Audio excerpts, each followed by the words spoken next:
करवावहै तेजस्विनावधीतमस्तु मा विद्विषावहै।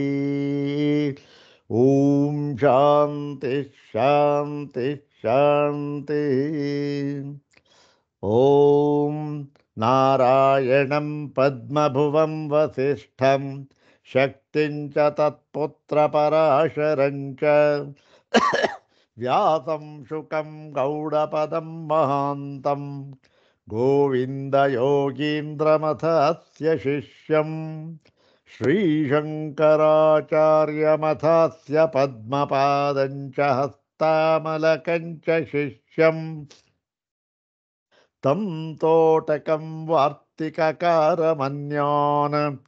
अस्मद्गुरून् सन्ततमानतोऽस्मि शङ्करं शङ्कराचार्यं केशवं बादरायणं सूत्रभाष्यकृतौ वन्दे भगवन्तौ पुनः पुनः सूत्रभाष्यप्रणेतारौ वेदान्ताब्जप्रभाकरौ वन्दे परस्परात्मानौ बादरायणशङ्करौ श्रुतिस्मृतिपुराणानाम् आलयं करुणालयं नमामि भगवत्पादं शङ्करं लोकशङ्करं नमामि भगवत्पादशङ्करं लोकशङ्करं वन्दे तं सच्चिदानन्दं यतिवर्यं महामतिं वेदवेदान्तसारज्ञं सद्गुरुं प्रणतोऽस्म्यहम्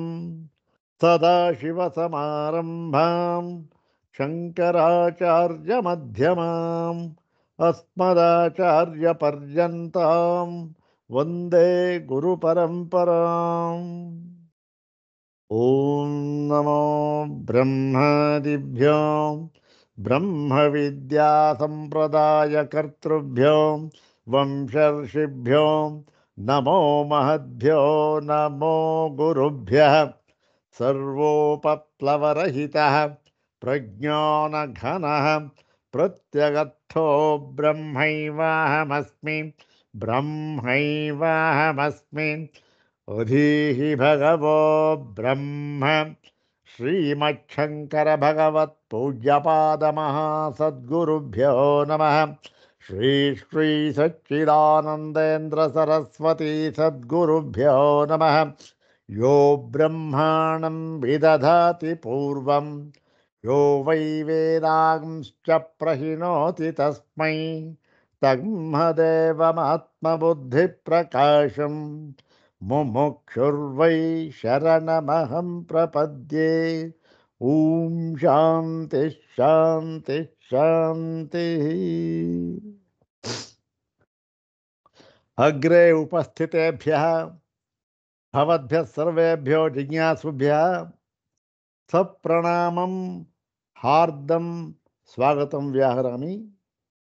श्री श्री सच्चिदानंदेन्द्र सरस्वती स्वामिपादानां कर्तृकत्वेन प्रसिद्धायां विशुद्ध वेदांत परिभाषा नाम्नी देवभाषायाः कृतिः इदानीं विचार्यते। अग्रे तावत् श्री श्री स्वामिचरणानां प्रशस्तिश्लोकमेकं पठित्वा प्रकृतं ग्रन्थभागं यथा स्वामिपादानुग्रहम् इदानीं विचारयामः। इदानीं स्वामिपादानां प्रशस्तिश्लोकमेकं द्विवारं पठामः। ॐ कषायरहितं काषायवासं स्वरूपनिष्ठं परिपूर्णबोधं वन्दे निशं सच्चिदानन्दरूपं सरस्वतीम् इन्द्रसमानतेजम्। ॐ कषायरहितं काषायवासं स्वरूपनिष्ठं परिपूर्णबोधं वन्दे निशं सच्चिदानन्दरूपं सरस्वतीम् ಇಂದ್ರಸಮಾನತೇಜಂ. ಓಂ ಬ್ರಹ್ಮನಿಷ್ಠಾಯ ವಿದ್ಮಹೇ ಸಂಯಮೀಂದ್ರಾಯ ಧೀಮಹಿ ತನ್ನಃ ಸಚ್ಚಿದಾನಂದಃ ಪ್ರಚೋದಯಾತ್. ಅಥ ಶ್ರೀ ಶ್ರೀ ಸಚ್ಚಿದಾನಂದೇಂದ್ರ ಸರಸ್ವತಿ ಸ್ವಾಮಿಪಾದೈಃ ಪ್ರಣೀತಾ ವೇದಾಂತ ವಿಶುದ್ಧ ವೇದಾಂತ ಪರಿಭಾಷಾ. ತತ್ರ ಇದಾನೀಂ ಪ್ರಾಸ್ತಾವಿಕಿ ವಿಜ್ಞಪ್ತಿ. ತೇಷಾಂ ಸ್ವಾಮಿಪಾದಾನಾಂ ಏಕಾ ವಿಜ್ಞಪ್ತಿ ಸಾ ಪ್ರಾಸ್ತಾವಿಕಿ ವಿಜ್ಞಪ್ತಿ. ಇದಾನೀಂ ವಿಚಾರಯಾಮಃ.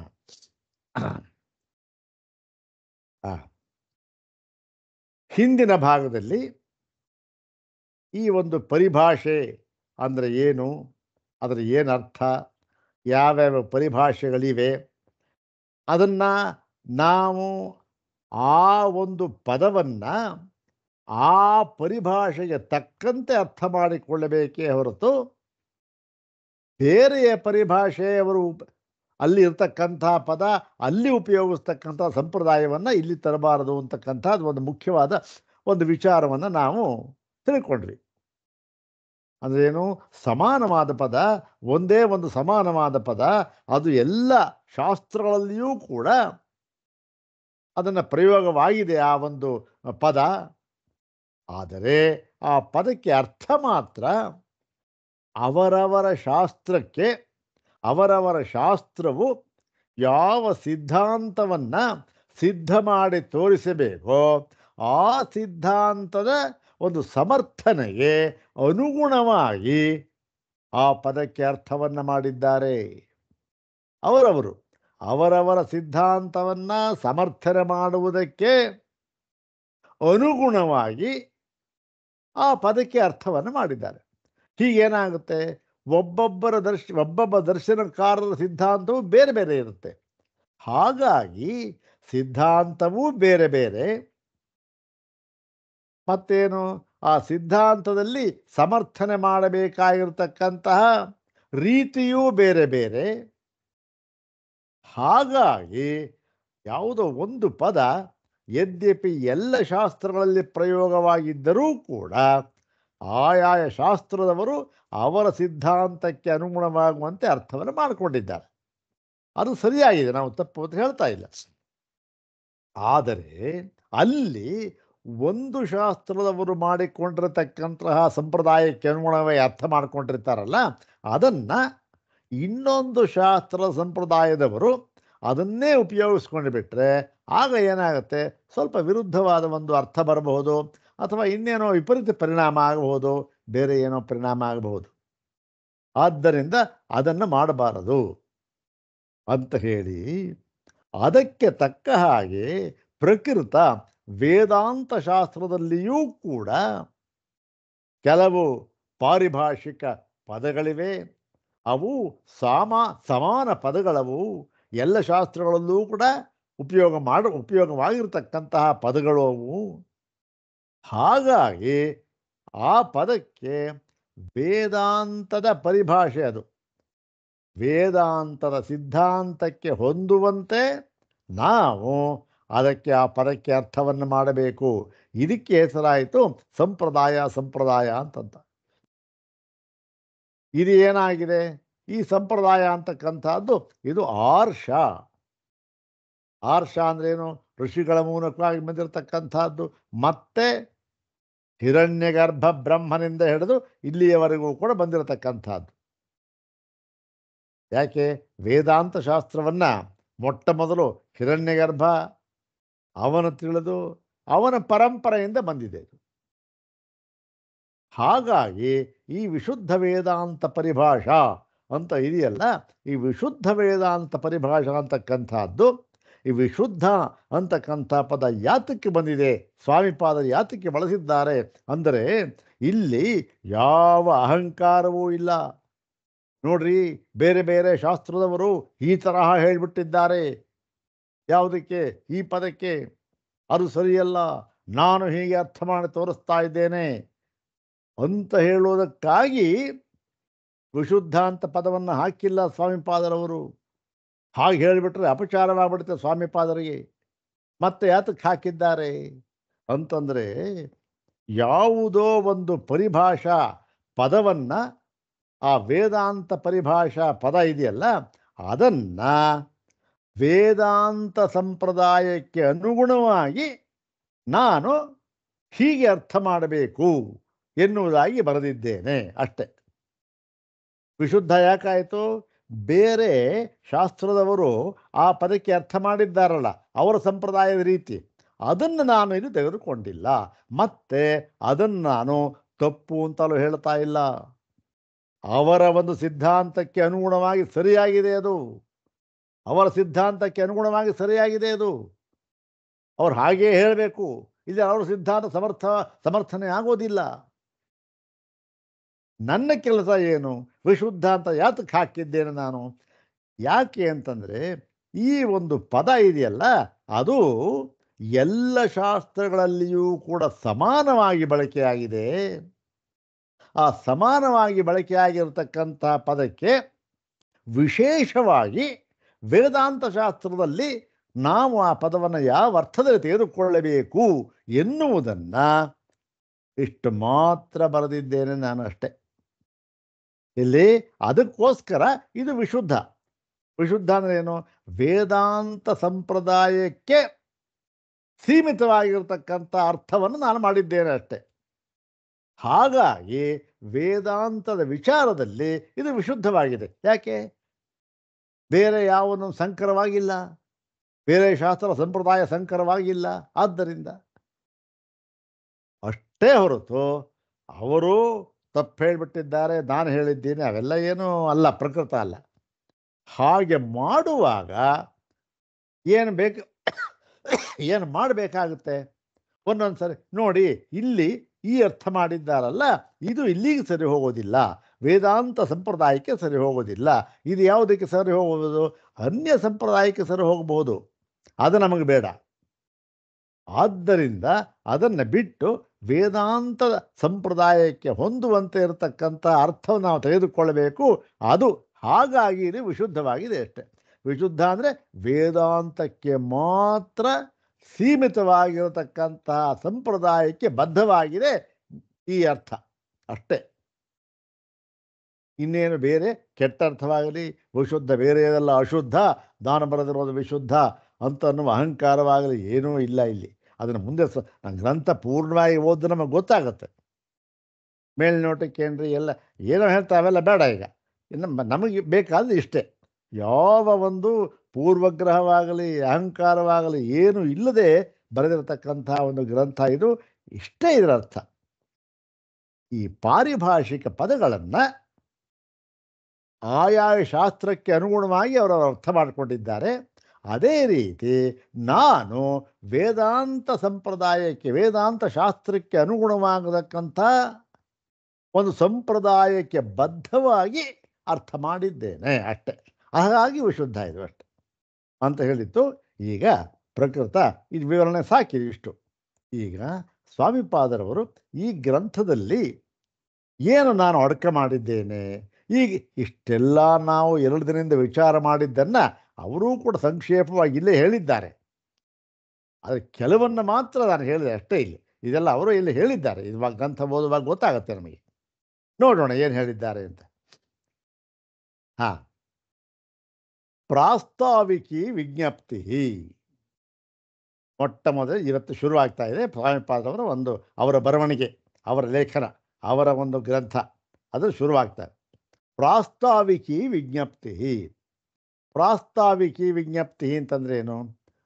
ಪ್ರಾಸ್ತಾವಿಕಿ ಅಂತಂದರೆ ನಾವು ಈ ಗ್ರಂಥವನ್ನು ಮುಂದುವರಿಸುವುದಕ್ಕಿಂತ ಮುಂಚೆ ನಾವು ಮುಂದುವರಿಸ್ತಾ ಇದ್ದೇವಲ್ಲ, ಅದಕ್ಕೋಸ್ಕರ ಕೆಲವು ವಿಜ್ಞಾಪನೆಗಳನ್ನು, ಅಂದರೆ ಕೆಲವು ವಿಷಯಗಳನ್ನು ನಾವು ವಿಜ್ಞಪ್ತಿ, ಅದೇನು ವಿಶೇಷವಾದ ಒಂದು ವಿಷಯಗಳನ್ನು ತಮ್ಮ ಗಮನಕ್ಕೆ ತರಬೇಕಾಗಿದೆ.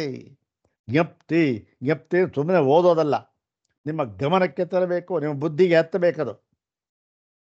ಯಾತಕ್ಕೋಸ್ಕರ?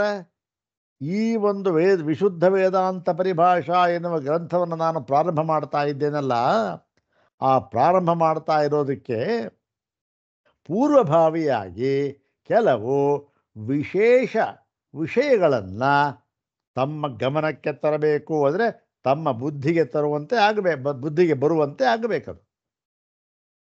ಆ ಭಾಗವನ್ನು ಹೇಳ್ತಾ ಇದ್ದಾರೆ ಈಗ ಸ್ವಾಮಿಪಾದರವರು. ನೋಡೋಣ. ಮೊಟ್ಟ ಮೊದಲೇನು ಹೇಳಿದ್ದಾರೆ ನೋಡಿ, ಅದರಲ್ಲೂ ಕೂಡ ಈ ವಿಂಗಡಣೆ ವಿಭಜನೆ ಮಾಡಿದ್ದಾರೆ. ಮೊಟ್ಟ ಮೊದಲೇನು, ಪ್ರಕರಣ ಅಭಿಧಾನಂ ಅಂದ್ರೇನು? ಪ್ರಕರಣಕ್ಕೆ ನಾನು ಇಟ್ಟಿರತಕ್ಕಂತಹ ಹೆಸರು, ಪ್ರಕರಣದ ಹೆಸರು. ಪ್ರಕರಣಸ್ಯ ಅಭಿಧಾನಂ ಪ್ರಕರಣ ಅಭಿಧಾನಂ. ಅಭಿಧಾನ ಅಂದರೆ ಹೆಸರು. ಪ್ರಕರಣಕ್ಕೆ ನಾನು ಇಟ್ಟಿರ್ತೇನೋ ಹೆಸರು, ಅದರ ಬಗ್ಗೆ ಸ್ವಲ್ಪ ವಿಚಾರ ಮಾಡೋಣ ಅಂತ ಹೇಳಿ ವಿಚಾರ ಮಾಡಿ ನೋಡೋಣ ಏನು ಹೇಳ್ತಾರೆ ಸ್ವಾಮಿಗಳು ಅಂತ. ಮೊಟ್ಟ ಮೊದಲನೆಯ ವಾಕ್ಯ ಇವತ್ತು ಪ್ರಾರಂಭ ಮಾಡ್ತಾ ಇದ್ದೇವೆ. ವಿದಿತಮೇವೈತತ್ ವಾಚಕ ಮಹೋದಯಾನಾಂ ಯತ್ ಸರ್ವಮಪಿ ಶಾಸ್ತ್ರಂ ಸ್ವಸ್ವೋಚಿತ ಪಾರಿಭಾಷಿಕ ಪದ ವಾಕ್ಯ ನ್ಯಾಯಾದಿ ಸಂಕೇತ ವಿಶೇಷಾನ್ ಅನುರುದ್ಧೈವ. ನೋಡಿ, ಓದ್ಬೇಕಾದ್ರೆ ಹೇಗೆ ಒಂದು ಇದಾಗುತ್ತೆ ಅನ್ಬೇಕಾದ್ರೆ ನೋಡಿ ಏನಿದೆ, ಸಂಕೇತ ವಿಶೇಷಾನನುರುದ್ಧೈವ ಅಂತ ಇದೆ. ಇದನ್ನ ನಾವು ಹೇಗೆ ಬಿಡಿಸ್ಕೋಬೇಕು ಅಂದರೆ, ಸಾಮಾನ್ಯವಾಗಿ ವಿಶೇಷ ಅನನುರುದ್ಧೈವ ಅಂತ ಬಿಡಿಸ್ಬೋದು. ವಿಶೇಷ ಅನನುರುದ್ಧೈವ ಅಂತ ಹಾಗೆ ಪದವಿಭಾಗ ಮಾಡ್ಕೊಂಡು ಬಿಟ್ರೆ ಏನಿಲ್ಲ, ಗೋವಿಂದ ತಪ್ಪಾಗ್ಬಿಡುತ್ತೆ, ಅರ್ಥ ಆಗ್ಬಿಡುತ್ತೆ, ವಿರುದ್ಧವಾದ ಅರ್ಥ ಬಂದ್ಬಿಡುತ್ತೆ. ಏನರ್ಥ ಹೇಗೆ ಅದನ್ನು ಬೆಳೆಸ್ಕೋಬೇಕು? ವಿಶೇಷಾನನುರುದ್ಧೈವ ಅಂತ ಇರೋದನ್ನ ವಿಶೇಷಾನ್ ಅನುರುದ್ಧೈವ. ಇದು ವಿಶೇಷಾನ್ ಅಂತಕ್ಕಂಥದ್ದು ದ್ವಿತೀಯ ವಿಭಕ್ತಿ ಬಹುವಚನ ರೂಪದಿಂದ ಹೇಳಿ ವಿಶೇಷಾನ್ ಅನುರುದ್ಧೈವ, ವಿಶೇಷಾನನುರುದ್ಧೈವ ಅಷ್ಟೇ ಹೊರತು ವಿಶೇಷ ಅನನುರುದ್ಧೈವ ಅಂತಲ್ಲ.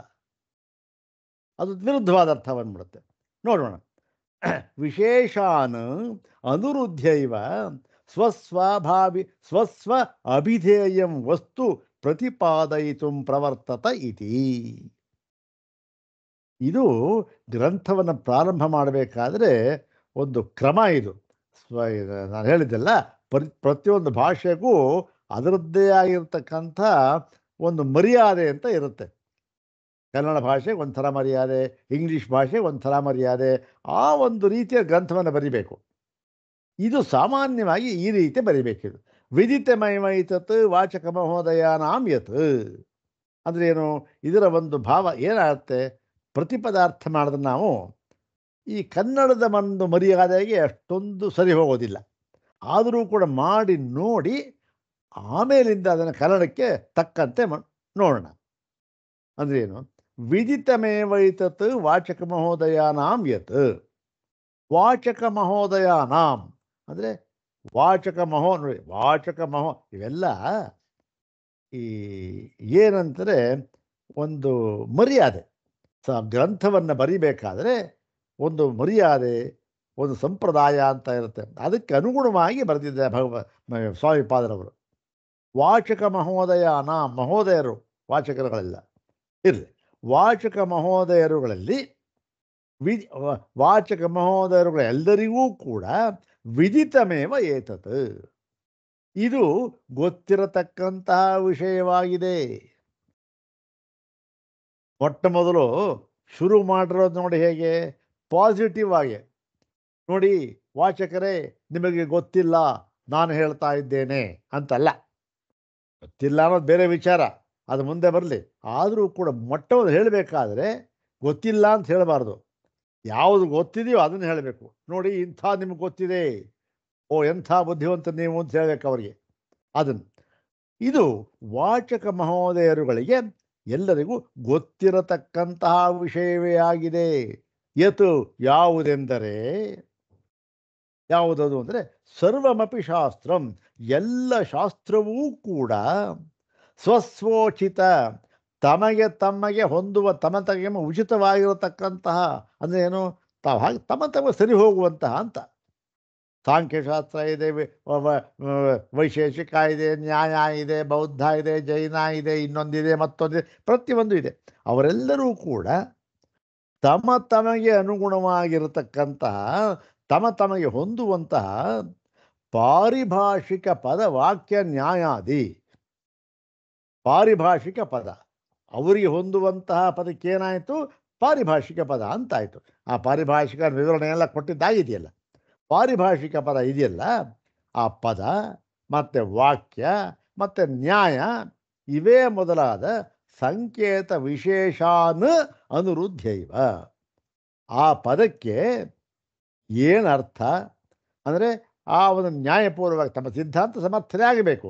ಅದಕ್ಕೆ ತಕ್ಕಂತೆ ಏನು ಅರ್ಥ ಮಾಡಬೇಕು ಎನ್ನುವ ಎಲ್ಲ ವಿಶೇಷಗಳನ್ನೂ ಕೂಡ, ವಿಶೇಷಾನ್ ಎಲ್ಲ ವಿಶೇಷಗಳನ್ನೂ ಕೂಡ ಅನುರುದ್ಧೈವ ಅನುಸರಿಸಿಯೇ,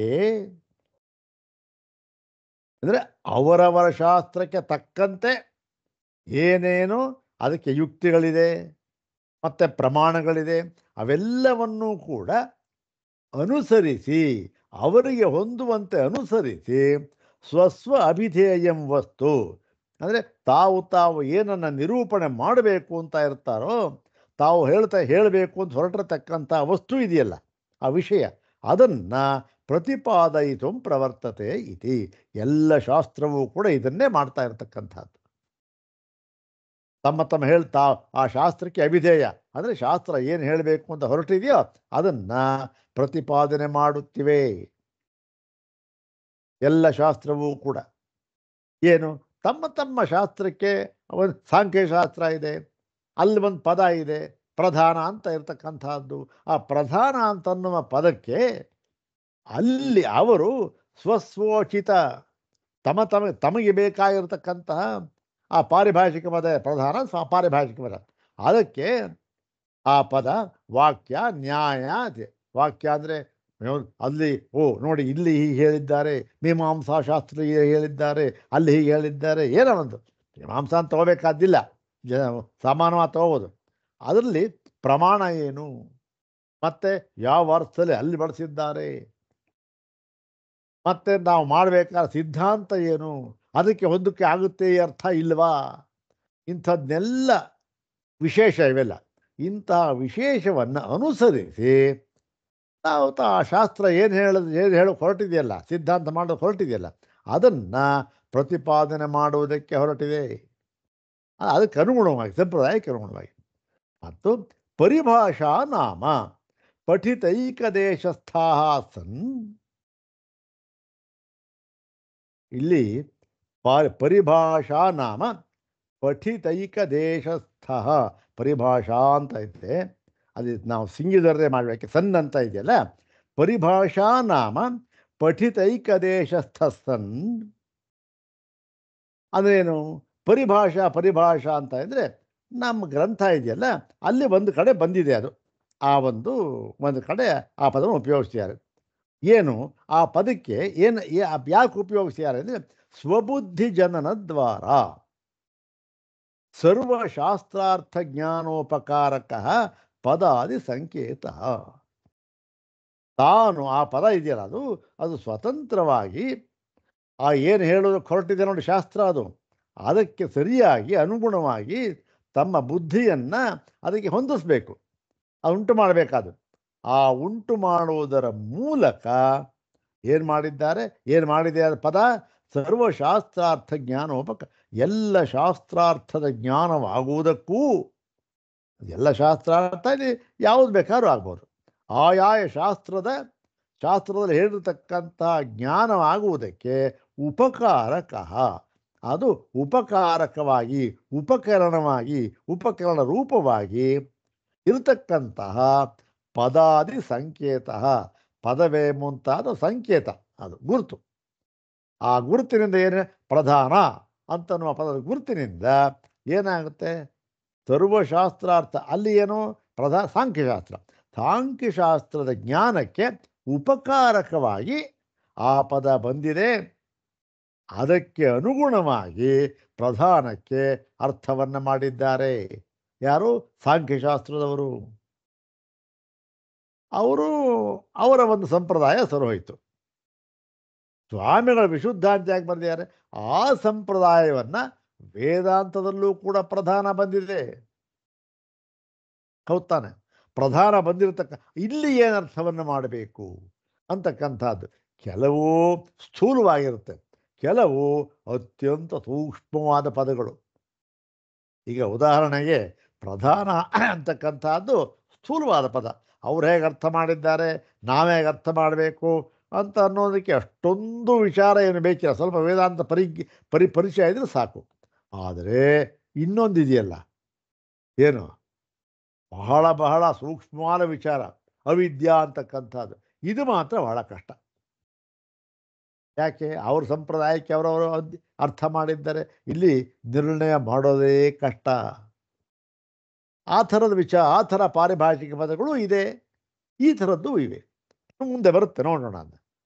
ಹೀಗೆ ಅವೆಲ್ಲವೂ ಕೂಡ ಉಪಕಾರಕವಾಗಿರತಕ್ಕಂತಹ ಆಯಾಯ ಶಾಸ್ತ್ರಗಳ ಅರ್ಥಜ್ಞಾನಕ್ಕೆ ಉಪಕಾರಕವಾಗುವಂತಹ ಪದಗಳ ಗುರುತು, ಪದ ಸಂಕೇತ, ಅದು ಶಬ್ದ ಸಂಕೇತ, ಅದು ಅದಕ್ಕೆ ಪರಿಭಾಷಾ ಅಂತಾಯ್ತು.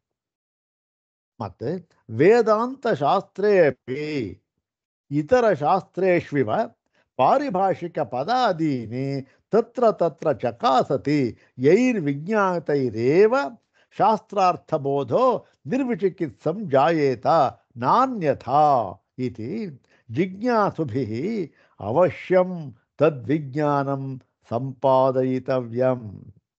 ಈಗ ಈ ಪಾರಿಭಾಷಿಕ ಪದ ಇದೆಯಲ್ಲ, ಅದರ ಜ್ಞಾನವನ್ನು ನಾವು ಸರಿಯಾಗಿದೇನೋ ಶುದ್ಧವಾಗಿ ಅಲ್ಲ, ವಿಶುದ್ಧವಾಗಿ ನಾವು ತಿಳಿದುಕೊಳ್ಬೇಕು.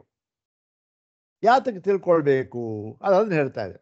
ಈ ವೇದಾಂತ ಶಾಸ್ತ್ರದಲ್ಲಿಯೂ ಕೂಡ ಇತರ ಶಾಸ್ತ್ರದಲ್ಲಿರುವಂತೆ ಅನೇಕ ಪಾರಿಭಾಷಿಕ ಪದಗಳು ಇವೆ.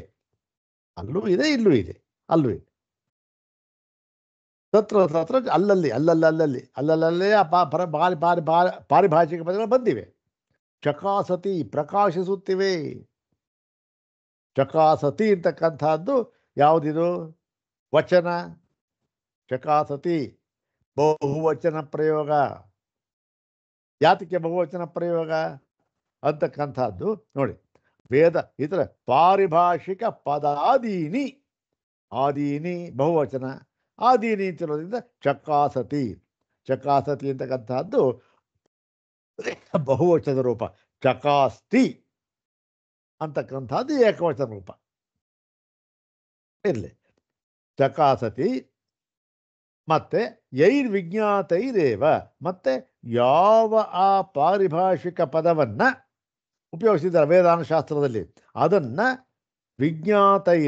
ವಿಜ್ಞಾತೈರೇವ ಅಂದರೆ ತಿಳಿದುಕೊಳ್ಳುವುದರಿಂದ ಮಾತ್ರವೇ ಶಾಸ್ತ್ರಾರ್ಥಬೋಧ.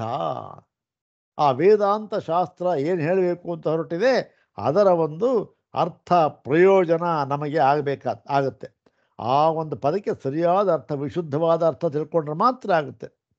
ಆಗೇನಾಗುತ್ತೆ, ಆ ಒಂದು ಪದದ ಅರ್ಥ ನಮಗೆ ನಿರ್ವಿಚಿಕಿತ್ಸಂ, ಯಾವ ವಿಧವಾದ ಸಂಶಯ ಮತ್ತೆ ಈ ಒಂದು ವಿಪ್ರತಿಪತ್ತಿ ಏನು ಇಲ್ಲದೆ ನಿಖರವಾಗಿ ಇದಮಿತ್ತಂ ಎಂಬುದಾಗಿ ನಮಗೆ ಆ ಪದಾರ್ಥ ಜ್ಞಾನವಾಗುತ್ತೆ. ಜಾಯೇತ್ ನಾನ್ಯಥಾ. ಒಂದು ವೇಳೆ ಆ ಪದಕ್ಕೆ ನಾವು ಈ ಒಂದು ಆ ಪರಿಭಾಷಾ ಪದ ಇದೆಯಲ್ಲ, ಅದಕ್ಕೆ ನಾವು ಏನು ವೇದಾಂತ ಶಾಸ್ತ್ರ ಸಂಪ್ರದಾಯಕ್ಕೆ ಅನುಗುಣವಾಗಿ ಹೇಗೆ ತಿಳ್ಕೊಳ್ಬೇಕು ಹಾಗೆ ತಿಳ್ಕೊಳ್ಳದೆ ಹೋಗಿಬಿಟ್ರೆ ಏನಾಗುತ್ತೆ, ಅದು ಈ ಒಂದು ವ್ಯತಿರಿಕ್ತವಾದ ಪ್ರಯೋಜನ ಆಗುತ್ತೆ. ಆದ್ದರಿಂದ ಏನು ಮಾಡ್ತಾರೆ, ಜಿಜ್ಞಾಸುಭಿ ಅವಶ್ಯಂ ತದ್ವಿಜ್ಞಾನಂ ಸಂಪಾದಯಿತ. ಆದ್ದರಿಂದ ಈ ಒಂದು ಜಿಜ್ಞಾಸುಗಳು ಈ ವೇದಾಂತ ಶಾಸ್ತ್ರದಲ್ಲಿ ಏನು ಹೇಳಿದೆ ಅದನ್ನು ನಾವು ತಿಳಿದುಕೊಂಡು ಕೃತಾರ್ಥರಾಗಬೇಕು ಎಂಬತಕ್ಕಂತಹ ಎಲ್ಲ ಜಿಜ್ಞಾಸುಗಳು ಕೂಡ ಅವಶ್ಯಕವಾಗಿ ತದ್ವಿಜ್ಞಾನಂ ಸಂಪಾದಯಿತ ತದ್ವಿಜ್ಞಾನಂ ಅಂತಂದೇನು? ಆ ಒಂದು ಪಾರಿಭಾಷಿಕ ಪದಾರ್ಥ ವಿಜ್ಞಾನಂ ಅಂತ. ಆ ಪಾರಿಭಾಷಿಕ ಪದದ ಅರ್ಥ ಇದೆಯಲ್ಲ ಅದನ್ನು ನಾವು ವಿಜ್ಞಾನದಲ್ಲಿ ವಿಶುದ್ಧ ಜ್ಞಾನಂ ಅಂತ ಅರ್ಥ. ಅದಕ್ಕೆ ವಿಶುದ್ಧ ವೇದಾಂತ ಪರಿಭಾಷಾ. ವಿಜ್ಞಾನ ಅಂದರೆ ವಿಶುದ್ಧ. ಹೀಗೆ ಅದರ ವಿಶುದ್ಧವಾದ ಅರ್ಥವನ್ನು, ಅಂದರೆ ಅಲ್ಲಿ ಏನು ಹೇಳಿದೆ ಅದಕ್ಕೆ ತಕ್ಕಂತೆ ಅರ್ಥವನ್ನು ನಾವು ಮಾಡಿಕೊಳ್ಳಬೇಕು. ಸಂಪಾದಯಿತವ್ಯಂ. ತವ್ಯ ಅಂದ್ರೇನು? ಇದು ವಿಧಿ ಸೂಚಕ, ಮಾಡಿಕೊಳ್ಳೇಬೇಕು. ಇಲ್ಲದೇ ಇದ್ದರೆ ಅದರ ಪ್ರಯೋಜನ ನಮಗೆ ಆಗೋದಿಲ್ಲ ಅಷ್ಟೆ. ಅವಿದ್ಯೆ ಅಂತ ಅನ್ನೋದನ್ನು ಏನು ಅರ್ಥ, ಇದು ಹೇಗೆ ಭಾಷ್ಯದಲ್ಲಿ ಹೇಳಿದೆ, ಉಪನಿಷತ್ತುಗಳಲ್ಲಿ ಹೇಳಿದೆ, ಸ್ಮೃತಿ ಗ್ರಂಥಗಳಲ್ಲಿ ಹೇಳಿದೆ, ವೇದಾಂತ ಶಾಸ್ತ್ರದಲ್ಲಿ ಬರೆಸಿರತಕ್ಕಂಥ ಪದ ಅದು ಎಲ್ಲರಲ್ಲೂ ಹೇಳಿದೆ. ಅದನ್ನು ಸರಿಯಾಗಿ ನಾವು ವಿಶುದ್ಧವಾಗಿ ಅರ್ಥ ಮಾಡಿಕೊಳ್ಬೇಕಷ್ಟೆ. ಮತ್ತು ಯದ್ಯಪಿ ಸಂತ್ಯೇವ ವೇದಾಂತಾರ್ಥಾವಲಂಬಿ ಪರಿಭಾಷಾ ಪ್ರಕಾಶನಾರ್ಥಂ ಇಲ್ಲಿ ನೋಡಿ, ಪ್ರವೃತ್ತಾತಿ ಅಂತ ಇದೆ. ಪ್ರವೃತ್ತಾತಿ ಅಲ್ಲ, ಅದು ಪ್ರವೃತ್ತಾನಿ ಅಂತ. ಇದು ವೇದಾಂತಾರ್ಥಾವಲಂಬಿ ಪರಿಭಾಷಾ ಪ್ರಕಾಶನಾರ್ಥಂ ಪ್ರವೃತ್ತಾನಿ ಪ್ರಕರಣಾನಿ ವಿನಿರ್ಮಿತಾನಿ ವಿದ್ವದ್ಭಿಹಿ. ಇಲ್ಲಿ ಒಂದು ವಿಚಾರ ಹೇಳಿದ್ರು ನೋಡಿ. ವಿಶುದ್ಧ ವೇದಾಂತ ಪರಿಭಾಷಾ ಅಂತ ನಾನು ಯಾತಕ್ಕೆ ಮಾಡಿದ್ದೇನೆ? ಇದು ಈ ಒಂದು ಗ್ರಂಥಭಾಗದ ಹೆಡ್ಡಿಂಗ್ ಏನು? ಪ್ರಕರಣಾಭಿಧಾನಂ. ಯಾಕೆ ಪ್ರಕರಣಕ್ಕೆ ಹೆಸರು ಯಾಕೆ ಕೊಟ್ಟಿದ್ದೀನಿ ಅಂತ ಅದಕ್ಕೆ ವಿಚಾರ ಮಾಡ್ತಾ ಇದ್ದಾರೆ ಅಷ್ಟೆ. ನೋಡಿ, ಈ ಒಂದು ವಿಷಯವನ್ನು ಮುಂದೆ ಮಾಡಿಕೊಂಡು ಏನು, ಈ ವೇದಾಂತದ ಪಾರಿಭಾಷಿಕ ಪದ ಅರ್ಥ ಆಗಬೇಕು ಅನ್ನುವ ಒಂದು ವಿಷಯವನ್ನು ಮುಂದೆ ಮಾಡಿಕೊಂಡು ಏನಾಗಿದೆ, ಆ ಒಂದು ವೇದಾಂತಗಳಲ್ಲಿ ಬಂದಿರತಕ್ಕಂತಹ ಪಾರಿಭಾಷಿಕ ಪದ ಇದೆಯಲ್ಲ ಅದನ್ನು ಪ್ರಕಾಶನಾರ್ಥಂ, ಅದನ್ನು ಪ್ರಕಾಶಪಡಿಸುವುದಕ್ಕೋಸ್ಕರ, ಬೆಳಕಿಗೆ ತರೋದಕ್ಕೋಸ್ಕರ, ಅರ್ಥ ಮಾಡಿ ತಿಳಿಸುವುದಕ್ಕೋಸ್ಕರ ಪ್ರವೃತ್ತಾನಿ ಪ್ರಕರಣಾನಿ ಸಂತ್ಯೇವ, ಅದಕ್ಕೋಸ್ಕರ ಹೊರಟಿರತಕ್ಕಂತಹ ಪ್ರಕರಣಗಳು ಇದ್ದೇ ಇವೆ, ಬೇಕಾದಷ್ಟಿವೆ. ಸಂತ್ಯೇವ. ಯಾರಿಂದ ಅದು ಬರೆದಿದ್ದಾರೆ? ಅವರು ಇಂಥವ್ರು ಬರೆದಿಲ್ಲ ಅದನ್ನು, ಆ ಗ್ರಂಥವನ್ನು. ಅದನ್ನು ಬರೆದಿರತಕ್ಕಂಥವರು ಯಾರು? ವಿನಿರ್ಮಿತಾನಿ ಪ್ರಕರಣಗಳು ವಿನಿರ್ಮಿತಾನೆ, ಅದನ್ನು ರಚನೆ ಮಾಡಲ್ಪಟ್ಟಿವೆ. ಯಾರಿಂದ? ವಿದ್ವದ್ಭಿಹಿ. ಅವರೇನು ಸಾಮಾನ್ಯರಲ್ಲ, ಅವರು ಪ್ರಕಾಂಡ ಪಂಡಿತರು. ಅವರಿಂದ ಈ ವೇದಾಂತಾರ್ಥ ಇದೆಯಲ್ಲ, ಪಾರಿಭಾಷಿಕ ಪದಗಳ ಅರ್ಥ ಇದೆಯಲ್ಲ, ವೇದಾಂತದ ಪಾರಿಭಾಷಿಕ ಪದಗಳ ಅರ್ಥ ಇದೆಯಲ್ಲ ಅದನ್ನು ಪ್ರಕಾಶಪಡಿಸುವುದಕ್ಕೋಸ್ಕರ ಅವರಿಂದ ರಚಿಸಲ್ಪಟ್ಟಿದೆ. ಅನೇಕ ಪ್ರಕರಣಗಳು ರಚಿಸಲ್ಪಟ್ಟಿವೆ. ತಥಾಪಿ ಆದರೂ ಕೂಡ ನ ತಾನೇ ವಿಶುದ್ಧ ಶಾಂಕರ ಪ್ರಸ್ಥಾನಾನುಸಾರೇಣ ವೇದಾಂತಾರ್ಥಂ ಅಪೇಕ್ಷಿತಂ ಪ್ರಾಧಾನ್ಯೇನ ಪ್ರತಿಪಾದಯಂತಿ. ಇಷ್ಟಾದರೂ ಕೂಡ ಏನಾಗಿದೆ ಅವು ಅಂತಂದರೆ, ವಿಶುದ್ಧ ಶಾಂಕರ ಪ್ರಸ್ಥಾನ ಅನುಸಾರೇಣ, ವಿಶುದ್ಧವಾಗಿರತಕ್ಕಂತಹ ಅಂದರೆ ಬೇರೆ ಯಾವ ಒಂದು ದರ್ಶನದ ಸಾಂಕರ್ಯವೂ ಇಲ್ಲದಂತೆ, ಯಾವುದು ಕಲಬರಿಕೆ ಇಲ್ಲದಂತೆ ವಿಶುದ್ಧವಾಗಿರತಕ್ಕಂತಹ ಈ ಶಾಂಕರ ಪ್ರಸ್ಥಾನ ಅಂತ ಇದೆಯಲ್ಲ ಅದನ್ನು ವೇದಾಂತಾರ್ಥಂ ಅಪೇಕ್ಷಿತಂ ಪ್ರಾಧಾನ್ಯನ ಪ್ರತಿಪಾದಯಂತಿ. ಇಲ್ಲಿ ಆ ಶಾಂಕರ ವಿಶುದ್ಧ ಪ್ರಸ್ಥಾನ ಅಂತ ಇದೆಯಲ್ಲ ಅದಕ್ಕೆ ಅನುಸಾರವಾಗಿ ಈ ಬಯಸತಕ್ಕಂತಹ ಒಂದು ಅರ್ಥವನ್ನು ಅದು ಪ್ರಧಾನವಾಗಿ ಅಲ್ಲಿ ಪ್ರತಿಪಾದನೆ ಮಾಡೋದಿಲ್ಲ ಅವರು. ಆ ಶಾಂಕರ ಪ್ರಸ್ಥಾನದಲ್ಲಿ ಏನು ಆ ಒಂದು ಬಯಸುತ್ತೆ, ಅದು ಏನು ಬೇಕು ನಮಗೆ, ಅದನ್ನು ಪ್ರತಿಪಾದನೆ ಮಾಡ್ತಾ ಇಲ್ಲ.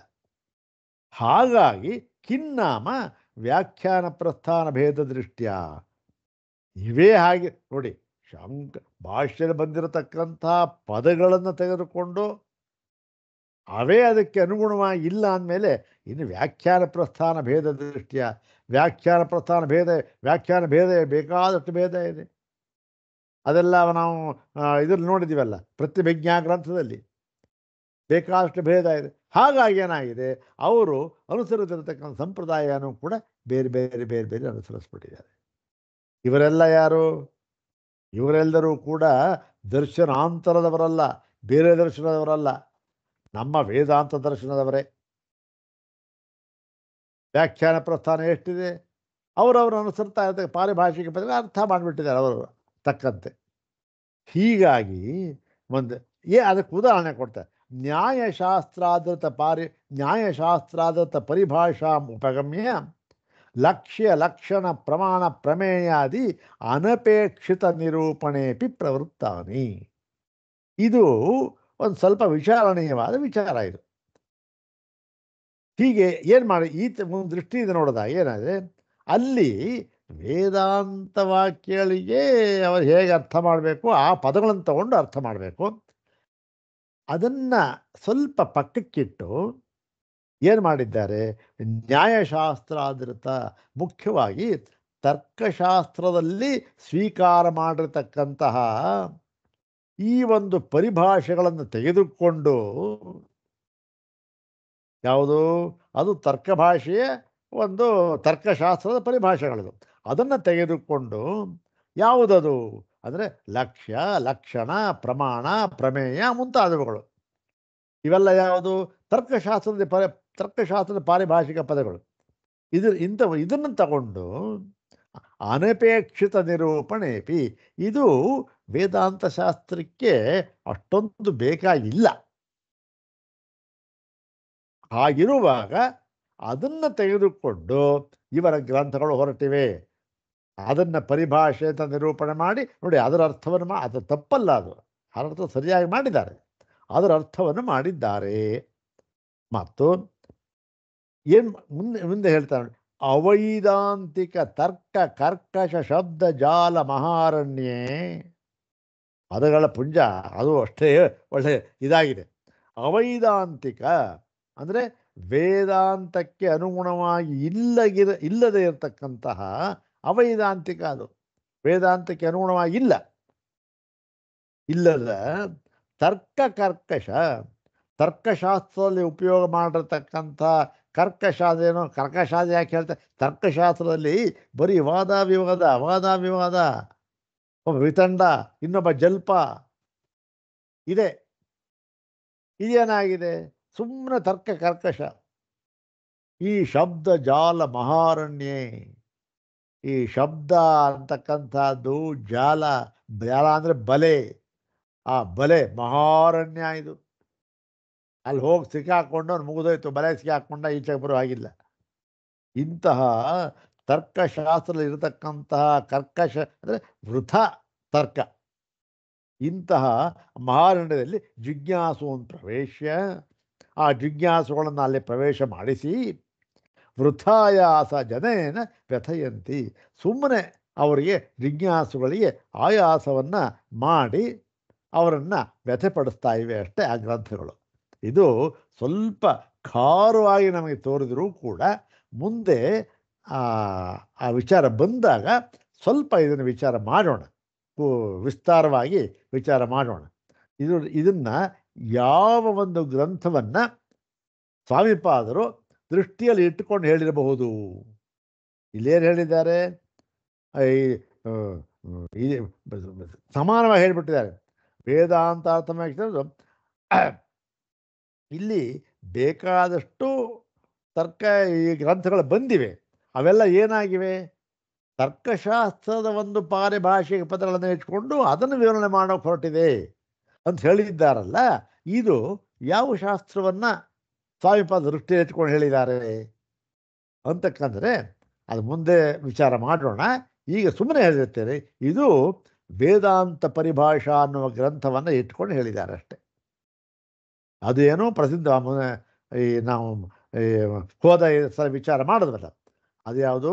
ಈ ಒಂದು ಧರ್ಮರಾಜಾಧ್ವರೀಂದ್ರ ವೇದಾಂತ ಪರಿಭಾಷಾ ಪ್ರಸಿದ್ಧವಾಗಿರತಕ್ಕಂತಹ ಗ್ರಂಥ. ಅಲ್ಲಿ ಏನು ಮಾಡಿದ್ದಾರೆ? ಇದನ್ನೇ ಮಾಡೋದವನು. ಏನು? ಪ್ರಮಾಣ, ಲಕ್ಷ್ಯ, ಲಕ್ಷಣ, ಪ್ರಮಾಣ, ಪ್ರಮೇಯ ಇವು. ಅಲ್ಲಿ ಬಂದಿರತಕ್ಕಂಥದ್ದೇ ಪ್ರಮಾಣಗಳು ಫಸ್ಟ್ ಮುಂದಿನ. ಆಮೇಲಿಂದ ಅದು ಒಂದು ಇನ್ನೆರಡು ವಿಷಯ ಬಂದಿದೆ ಅಷ್ಟೇ. ಪ್ರಯೋಜನ, ಒಂದು ಪ್ರಾಮಾಣ್ಯ ಅಂತಕ್ಕಂಥದ್ದು. 6 ಪ್ರಮಾಣ, ಒಂದು ಪ್ರಾಮಾಣ್ಯ, ಒಂದು ಪ್ರಯೋಜನ. ಇದನ್ನು ತಗೊಂಡಿದ್ದಾರೆ ಅಲ್ಲಿ. ಇದನ್ನು ಇಟ್ಕೊಂಡು ಹೇಳ್ತಾ ಇದ್ದಾರೆ, ಮುಂದೆ ವಿಚಾರ ಮಾಡೋಣ. ತದೇತದಾಲೋಕ್ಯ ವೇದಾಂತಾರ್ಥ ನಿರೂಪಣೆ ಏವ ಬದ್ಧಾದರಾನ್ ಸಾಂಪ್ರದಾಯಿಕಾನೇವ ಪ್ರಸ್ಥಾನತ್ರಯ ಭಾಷ್ಯಾದಿ ಗ್ರಂಥಾನ್ ಪ್ರಮಾಣೀಕೃತ್ಯ ವೇದಾಂತ ಪರಿಭಾಷಾ ನಿರೂಪಿತಾ ಅಸ್ಮಿನ್ ಪ್ರಕರಣೆ ಇತಿ ಅನ್ವರ್ಥನಾಮ್ನೀಯಂ ವಿಶುದ್ಧ ವೇದಾಂತ ಪರಿಭಾಷಾ ನಿರ್ಣಯ ಮಾಡಿದ್ರು. ಇದನ್ನು ಕಂಡು ತದೇತದಾಲೋಕ್ಯ, ಇದನ್ನು ಕಂಡು ಅಂದರೆ ಏನು? ಯಾವುದೋ ಬೇರೆಯ ಒಂದು ಶಾಸ್ತ್ರ ಇರತಕ್ಕಂತಹ ಒಂದು ಪದ, ಪ್ರಮಾಣ ಪ್ರಮೇಯ ಅಂತಕ್ಕಂಥದ್ದು ಇಲ್ಲೂ ಬಂದಿದೆ, ಸಮಾನ ಪದ. ಆದರೆ ಅಲ್ಲಿ ಅದನ್ನು ಮುಖ್ಯವಾಗಿ ತೆಗೆದುಕೊಂಡು ಅದನ್ನು ವಿಚಾರ ಮಾಡಿದ್ದಾರೆ. ಅದನ್ನು ಇಲ್ಲಿ ತಂದು ವಿಚಾರ ಮಾಡತಕ್ಕಂಥ ಪ್ರಮೇಯ ಏನಿದೆ, ಮಾಡಿದರೆ ವೇದಾಂತದ ಒಂದು ಪ್ರಯೋಜನ ಆಗುತ್ತಾ? ಅಲ್ಲಿ ಮಾಡಿದ್ರೆ ತರ್ಕಶಾಸ್ತ್ರ ಪ್ರಯೋಜನ ಆಗುತ್ತೆ, ಅದನ್ನು ಇಲ್ಲಿ ಬಂದು ಮಾಡಿದ್ರೆ ಪ್ರಯೋಜನ ಆಗುತ್ತಾ? ಇದನ್ನು ವಿಚಾರ ಮಾಡಬೇಕು. ಯಾವ ಒಂದು ಪದಾರ್ಥವನ್ನು ಎಲ್ಲೆಲ್ಲಿ ನಾವು ಉಪಯೋಗ ಮಾಡಿದ್ರೆ ಅಲ್ಲಿ ಆ ಪ್ರಯೋಜನ ಆಗುತ್ತೆ. ಅದೇ ಪದಾರ್ಥವನ್ನು ಬೇರೆ ಕಡೆ ತಂದು ಉಪಯೋಗ ಮಾಡಿದ್ರೆ ಪ್ರಯೋಜನ ಆಗೋದಿಲ್ಲ. ನಮ್ಮ ಅನುಭವದಲ್ಲಿ ಇದೆ ಇದು. ಹಾಗೆ ಇದನ್ನು ಕಂಡು ನಾನು ಏನು ಮಾಡಿದೆ? ಬರುತ್ತ ತದಾಲ ವೇದಾಂತಾರ್ಥ ನಿರೂಪಣೆ ಏವ, ವೇದಾಂತಾರ್ಥದ ನಿರೂಪಣೆಯಲ್ಲಿ ಮಾತ್ರ ಅಷ್ಟೇ, ಬೇರೆ ಶಾಸ್ತ್ರ ಬೇಕಿಲ್ಲ. ಬದ್ಧಾದರಾನ್ ಸಾಂಪ್ರದಾಯಿಕಾನೇವ ಪ್ರಸ್ಥಾನತ್ರಯ ಭಾಷ್ಯಾದಿ ಗ್ರಂಥ. ಈ ವೇದಾಂತದ ಒಂದು ಪ್ರಯೋಜನ, ವೇದಾಂತ ವಾಕ್ಯದ ಅರ್ಥವನ್ನು ನಿರೂಪಣೆ ಮಾಡುವುದಕ್ಕಾಗಿಯೇ ಹೊರಟಿರತಕ್ಕಂತಹ, ಅದರಲ್ಲಿಯೇ ವಿಶ್ವಾಸವನ್ನಿಟ್ಟು ಅದರಲ್ಲಿಯೇ ಒಂದು ಆ ಸಂಪ್ರದಾಯವನ್ನೇ ಅನುಸರಿಸಿ ಹೊರಟಿರತಕ್ಕಂಥ ಯಾವುದದು? ಪ್ರಸ್ಥಾನತ್ರಯ ಭಾಷ್ಯಾದಿ ಗ್ರಂಥ. ಪ್ರಸ್ಥಾನತ್ರಯ ಭಾಷ್ಯವೇ ಮುಂತಾದ ಗ್ರಂಥಗಳನ್ನು ಪ್ರಮಾಣೀಕೃತ್ಯ, ಇದನ್ನು ನಾನು ಪ್ರಮಾಣ ಅಂತ ಸ್ವೀಕಾರ ಮಾಡಿ ಏನು ಮಾಡಿದ್ದೇನೆ?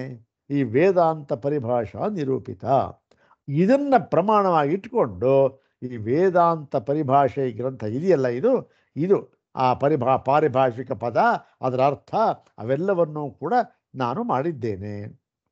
ಅಸ್ಮಿನ್ ಪ್ರಕರಣೆ, ಈ ಒಂದು ಪ್ರಕರಣ ಗ್ರಂಥದಲ್ಲಿ ಮಾಡಿದ್ದೇನೆ. ಇತಿ ಅನ್ವರ್ಥನಾಮ್ನೀಯಂ ವಿಶುದ್ಧ ವೇದಾಂತ ಪರಿಭಾಷಾ. ಹಾಗಾಗಿ ವಿಶುದ್ಧ ವೇದಾಂತ ಪರಿಭಾಷಾ ಅಂತಕ್ಕಂಥದ್ದು ಇದು ಅನ್ವರ್ಥ. ಅನ್ವರ್ಥ ಅಂದರೆ ಏನು? ಅನುಸರಿಸಿ ಬಂದಿರತಕ್ಕಂತಹ ಅರ್ಥ. ಯಾವುದನ್ನು ಅನುಸರಿಸಿ? ಇಲ್ಲಿ ಬರೆದಿದ್ದಾರಲ್ಲ, ಪ್ರಸ್ಥಾನತ್ರಯ ಭಾಷ್ಯಾದಿ ಗ್ರಂಥಾನ್ ಅನುಸೃತ್ಯ ಅಂತ. ಅದು ಹೇಗಿದೆ? ಅದು ಸಾಂಪ್ರದಾಯಿಕಾನ್ ಪ್ರಸ್ಥಾನತ್ರಯ ಭಾಷ್ಯಾದಿ ಗ್ರಂಥಾನ್ ಅನುಸೃತ್ಯ ರಚಿತಾನಿ. ಯಾವುದು?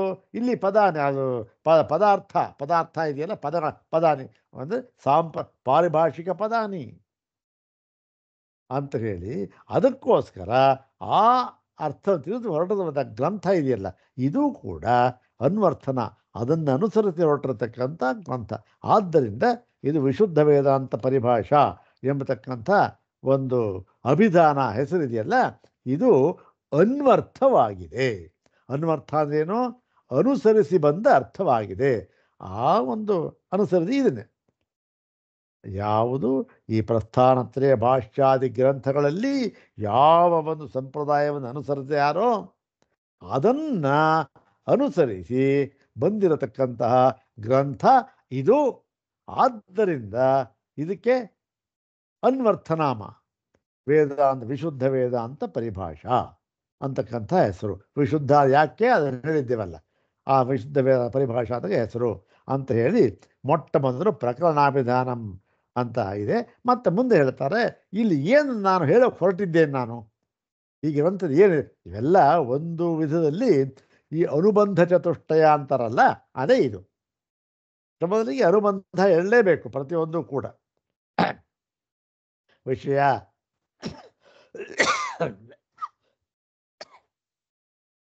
ಪ್ರಯೋಜನ, ಅಧಿಕಾರಿ, ಸಂಬಂಧ ಅಷ್ಟಾನೆ.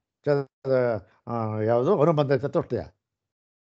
ಹೀಗೆ ಈ ನಾಲ್ಕು ಇದು ಇಲ್ಲೂ ಅದನ್ನೇ ಮಾಡಿರ್ತಕ್ಕಂಥದ್ದು. ಅದನ್ನೇ ಪ್ರಸ್ತಾವಿಕೆ ವಿಜ್ಞಪ್ತಿ ಅಂತ ಹೇಳಿದ್ದಾರೆ. ಈ ಪ್ರತಿಪಾದ್ಯ ವಿಷಯ ಏನು ಅಂತ ಅನ್ನೋದನ್ನು ನಾಳೆ ನೋಡೋಣ. ಓಂ ಶಾಂತಿ ಶಾಂತಿ ಶಾಂತಿ. ಓಂ ತತ್ಸತ್.